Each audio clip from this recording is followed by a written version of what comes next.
ರಾಜ್ಯದಲ್ಲಿ ಮತ್ತೊಂದು ವಾಗ್ಯುದ್ಧ ಶುರುವಾಗಿದೆ. ಸಿಎಂ ಸಿದ್ದರಾಮಯ್ಯ ಕೇಂದ್ರ ಸಚಿವ ಕುಮಾರಸ್ವಾಮಿ ನಡುವೆ ಮಾತಿನ ಮಲ್ಲಯುದ್ಧ ತಾರಕಕ್ಕೆ ಏರಿದೆ. ಹಾಗಾದರೆ ಇಬ್ಬರು ನಾಯಕರ ನಡುವಿನ ಜಟಾಪಟಿ ಏನು, ಯಾಕೆ? ಮೊನ್ನೆ ತನಕ HDK ಮತ್ತು DK ಶಿವಕುಮಾರ್ ನಡುವೆ, ಇದೀಗ ಕುಮಾರಸ್ವಾಮಿ ವರ್ಸಸ್ ಸಿದ್ದರಾಮಯ್ಯ. ಹೇಗಿತ್ತು ಮದಗಜಗಳ ಕಾದಾಟ? ನೋಡೋಣ ಬನ್ನಿ.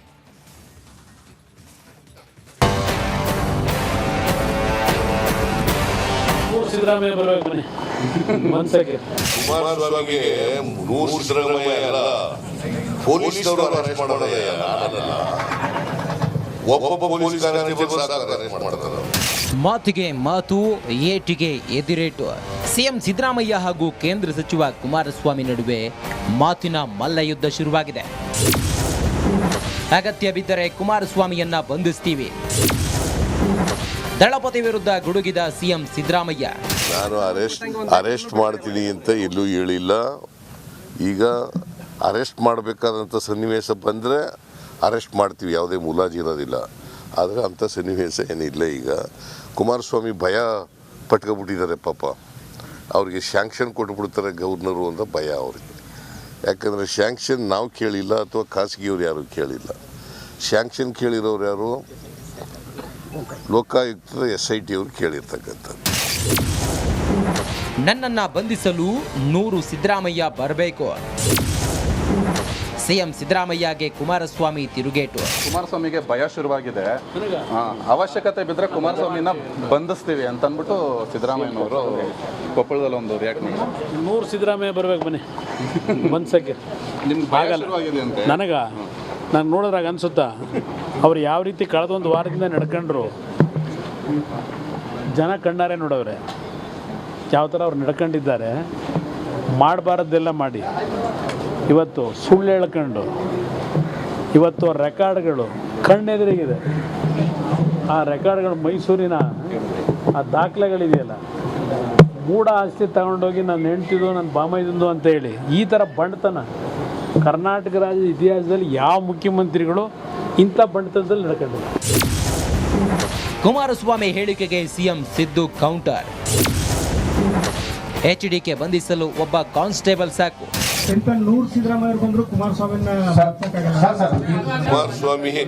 ಕುಮಾರಸ್ವಾಮಿಗೆ 100 ಸಿದ್ದರಾಮಯ್ಯ ಅಲ್ಲ, ಪೊಲೀಸ್ನವರು ಅರೆಸ್ಟ್ ಮಾಡೋದಯ್ಯ ನಾನಲ್ಲ.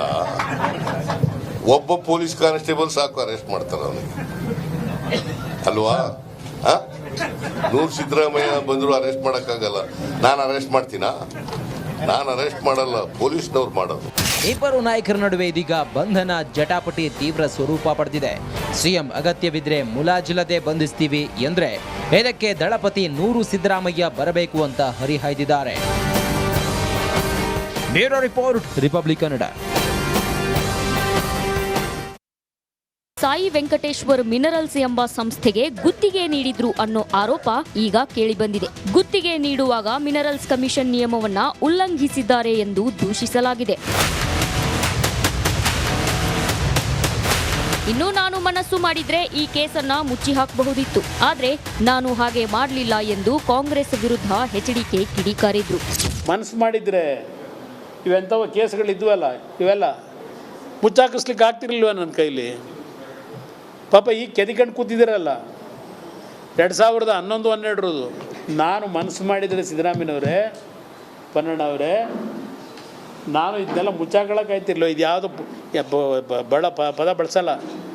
ಇದನ್ನು 5 ನಿಮಿಷದಲ್ಲಿ ಕ್ಲೋಸ್ ಮಾಡಿಸ್ಬೋದಾಗಿತ್ತು. ನಾನು ಆ ಕೆಲಸ ಮಾಡೋಕ್ಕೆ ಹೋಗಲಿಲ್ಲ. ಸದ್ಯ ರಾಜ್ಯ ರಾಜಕೀಯದಲ್ಲಿ ಹಗರಣಗಳದ್ದೇ ಸದ್ದು ಜೋರಾಗಿದೆ. ಸಿಎಂ ಸಿದ್ದರಾಮಯ್ಯ ಬೆನ್ನಲ್ಲೇ ಕೇಂದ್ರ ಸಚಿವ ಕುಮಾರಸ್ವಾಮಿಗೂ ಢವಢವ ಶುರುವಾಗಿದೆ. Political bureau, republic Kannada.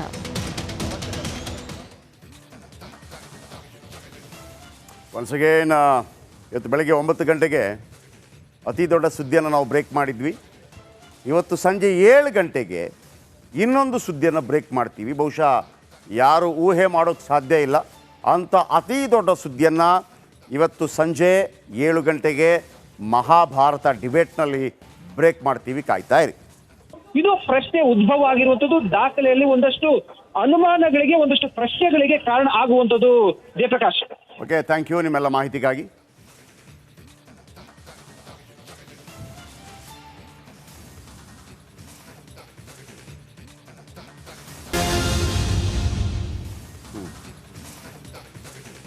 Basavaraj Rayareddy ಒಂದು ಮಾತನ್ನು ಹೇಳಿದರು, ಒಂದು ವೇಳೆ ತಮ್ಮ ಜಾಗಕ್ಕೆ ಆ ಥರ ಅವರು ಬರೆದಿದ್ರು ತಪ್ಪಲ್ಲ ಅಂತೇಳಿ. ತಪ್ಪಲ್ಲ. ಆದರೆ ಸಿದ್ದರಾಮಯ್ಯನವರು ನಾವು ಬರೆದಿಲ್ಲ ಅಂತ ಹೇಳಿದರು, ಈಗ ಬರೆದಿದ್ದಾರೆ ಅಂದರೆ ಸುಳ್ಳು ಹೇಳಿದ್ರು ಅಂತ ಒಪ್ಕೋಬೇಕಷ್ಟೆ. ಸುಳ್ಳು ಹೇಳಿದ್ರು ಅಂತ ಒಪ್ಕೋಬೇಕು, ಬೇರೆ ಏನಿಲ್ಲ ನಾವು ಹೇಳ್ತಿರೋದು. ಬನ್ನಿ. ಮೂಡ್ ಆಫ್ ಫೈಲ್, ಇದು ರಿಪಬ್ಲಿಕ್ ಎಕ್ಸ್ಪೋ. ಇವತ್ತು ರಿಪಬ್ಲಿಕ್ ಕನ್ನಡದಲ್ಲಿ ಬಹಿರಂಗವಾಗ್ತಾ ಇರುವ ಈ ಒಂದು ಡಾಕ್ಯುಮೆಂಟ್ ಓಪನ್ ಚಾಲೆಂಜ್ ಯಾವುದೇ ಮಾಧ್ಯಮದ ಬಳಿಯಲ್ಲೂ ಕೂಡ ಈವರೆಗೂ ಇಲ್ಲ. ರಾಜಕೀಯದಲ್ಲಿ ನಮ್ಮ ವರದಿ ಬಿರುಗಾಳಿ. ನೋಡ್ತೀರಾ ಡಾಕ್ಯುಮೆಂಟ್, ಬೇಕಾ ಡಾಕ್ಯುಮೆಂಟ್, ತಗೊಳ್ಳಿ ಆ ಡಾಕ್ಯುಮೆಂಟ್ ಈಗ ನಿಮ್ಮ ಮುಂದೆ.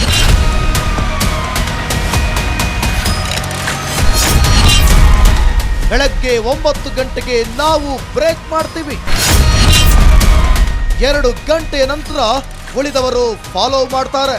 ಈ ಡಾಕ್ಯುಮೆಂಟ್ ರಿಪಬ್ಲಿಕ್ ಕನ್ನಡದಲ್ಲಿ ಪ್ರಸಾರ ಆದ ನಂತರ ಎಲ್ಲ ಚಾನೆಲ್ಗಳು ಕೂಡ ಈ ಡಾಕ್ಯುಮೆಂಟ್ಗಾಗಿ ತಡಕಾಡೋದು ಪಕ್ಕ.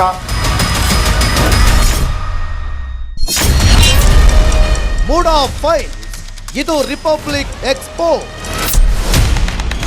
ಇವತ್ತು ರಿಪಬ್ಲಿಕ್ ಕನ್ನಡದಲ್ಲಿ ಬಹಿರಂಗವಾಗ್ತಾ ಇರುವ ಈ ಒಂದು ಡಾಕ್ಯುಮೆಂಟ್ ಓಪನ್ ಚಾಲೆಂಜ್ ಯಾವುದೇ ಮಾಧ್ಯಮದ ಬಳಿಯಲ್ಲೂ ಕೂಡ ಈವರೆಗೂ ಇಲ್ಲ. ಸಿದ್ದರಾಮಯ್ಯನವರ ಪತ್ನಿ ಪಾರ್ವತಿಯವರು ಈ ದಾಖಲೆ ಹೇಳೋ ಪ್ರಕಾರ ನಮಗೆ ಇದೇ ಜಾಗ ಬಡಾವಣೆಯಲ್ಲಿ ಕೊಡಿ ಎಂದು ಕೇಳಿದ್ದಾರೆ ಅಂತ ಮಾಹಿತಿ ಕೊಡ್ತಾ ಇದೆ.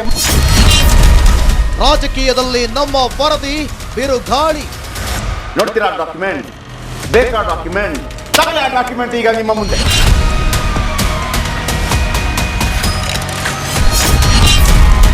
ಬೆಳಗ್ಗೆ 9 ಗಂಟೆಗೆ ನಾವು ಬ್ರೇಕ್ ಮಾಡ್ತೀವಿ. 2 ಗಂಟೆ ನಂತರ ಉಳಿದವರು ಫಾಲೋ ಮಾಡ್ತಾರೆ. ಈ ಡಾಕ್ಯುಮೆಂಟ್ ರಿಪಬ್ಲಿಕ್ ಕನ್ನಡದಲ್ಲಿ ಪ್ರಸಾರ ಆದ ನಂತರ ಎಲ್ಲ ಚಾನೆಲ್ಗಳು ಕೂಡ ಈ ಡಾಕ್ಯುಮೆಂಟ್ಗಾಗಿ ತಡಕಾಡೋದು ಪಕ್ಕ.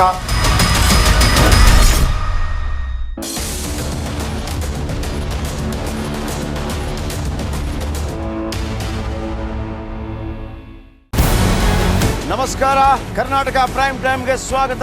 ನಾನು ಜಯಪ್ರಕಾಶ್ ಶೆಟ್ಟಿ. ಇಡೀ ಕರುನಾಡು ಇವತ್ತು ರೆಬೆಲ್ ಆಗಿ ನಿಂತಿದೆ. ಈ ಹಗರಣಗಳನ್ನು ಸದನದಲ್ಲಿ ಪ್ರಸ್ತಾಪ ಮಾಡಲು ಕೂಡ ಕಾಂಗ್ರೆಸ್ ಹಿಂದೇಟು ಹಾಕಿದ್ದೇಕೆ? ನಿಮ್ಗೆ ಸಂಬಳ ಅದಕ್ಕೆ, ನಿಮಗೆ ವಾಹನ ಅದಕ್ಕೆ, ನಿಮಗೆ ವೆಪನ್ ಅದಕ್ಕೆ, ನೀವು ಅದನ್ನು ಸೆರೆ ಹಿಡಿಬೇಕಾಗಿತ್ತು. ನೀವು ವಿದ್ಯುತ್ ಬರ ಇದೆ ಅಂತ ಹೇಳ್ತಾ ಇದ್ದೀರಿ, ಎಲ್ಲಿ ಬರ ಇದೆ ನೀವು ಹೇಳಬೇಕು. ಪಾಕಿಸ್ತಾನ್ ಆಕ್ಯುಪೈಡ್ ಕಾಶ್ಮೀರ್ ಅದು ಎಂದೆಂದಿಗೂ ನಮ್ಮದು. 40 ಮೆಷಿನ್ಗಳು ತಂದಿತ್ತು ನೋಟ್ ಎಣಿಸುವುದಕ್ಕೆ, ಅದೇ ಹಾಳಾಯಿತು. ಮಥುರಾದ ಗಲಾಟೆ ಇದೆಯಲ್ಲ, ಅದು ಸ್ಥಳೀಯವಾಗಿ ಕೂತು ಪರಿಹರಿಸಬಹುದಾದಂಥ ಕಾನೂನಿದೆ. ಗ್ಯಾರಂಟಿ ಯೋಜನೆಯಿಂದ ನಷ್ಟ ಆಗಿದೆ, ಲಾಭ ಆಗಿದೆ, ದಯವಿಟ್ಟು ಹೇಳಿ. Dawood Ibrahim most wanted criminal ಯಾವಾಗಾದ ಅಂದರೆ ಇಲ್ಲಿ ತನಕ ಭಾರತ ದೇಶದಲ್ಲಿ ಓರ್ವ ದಲಿತ ಪ್ರಧಾನಿ ಆದಂಥ ಇತಿಹಾಸವೇ ಇಲ್ಲ. ರಿಪಬ್ಲಿಕ್ ವರ್ಲ್ಡ್ ಆಪ್, ಇದು ಕೇವಲ ಅಪ್ಲಿಕೇಶನ್ ಅಲ್ಲ, ಸಮಗ್ರ ಸುದ್ದಿಗಳ ಸಂಪರ್ಕ ಮಾರ್ಗಕ್ಕೆ ಕ್ರಾಂತಿಕಾರಿ ಬದಲಾವಣೆ. ರಿಪಬ್ಲಿಕ್ ವರ್ಲ್ಡ್ ಆಪ್ ಕೇವಲ ಸುದ್ದಿ ಅಪ್ಲಿಕೇಶನ್ ಅನ್ನ ಪರಿಚಯ ಮಾಡ್ತಾ ಇಲ್ಲ, ಬದಲಾಗಿ ಡಿಜಿಟಲ್ ಸುದ್ದಿ ಬಳಕೆಯ ಹೊಸ ಯುಗಕ್ಕೆ ನಾಂದಿ ಹಾಡ್ತಾ ಇದೆ. ಇದೊಂದು ಬ್ರೇಕಿಂಗ್ ನ್ಯೂಸ್, ಪ್ರಭಾವಶಾಲಿ ಕಾರ್ಯಕ್ರಮಗಳಿಗೆ ಗಟ್ಟಿಯಾದ ವೇದಿಕೆ.